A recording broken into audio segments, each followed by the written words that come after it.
j'ai appris, vous allez peut-être me dire si vous avez cette information, mais j'ai appris que notamment aux États-Unis, tous ceux qui sont des pontes dans l'industrie, on va dire, de l'informatique, de l'intelligence artificielle, ces chefs d'entreprise ont des enfants. Et ces enfants ne sont jamais mis dans des écoles où il y a justement de l'informatique, des téléphones portables ou des choses comme ça. Oui, bien sûr, mais en France aussi, hein, c'est partout.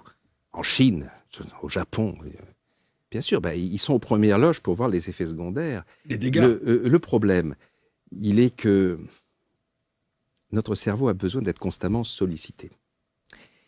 Et que ce soit par l'imagination, par la mémoire, par la concentration, la prière, la réflexion critique, c'est comme ça que ça fonctionne, le sudoku, tout ce que vous voulez.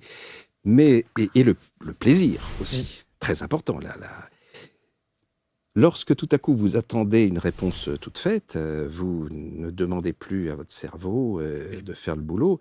Et comme c'est la loi du moindre effort qui gouverne la nature et donc le cerveau, on arrive à l'imagerie médicale, l'étude du MIT qui montre, voilà, sur les différents groupes, ceux qui doivent résoudre un problème, qui ont d'abord réfléchi et ensuite demandé à l'IA pour vérification, si ok, ça va.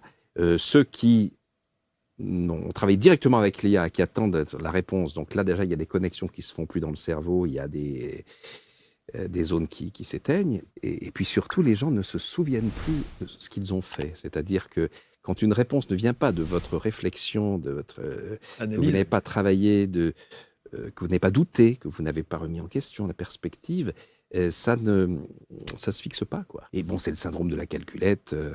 Quand on a inventé l'outil, on n'a plus besoin du calcul mental dans la tête, donc le cerveau s'est consacré à autre chose.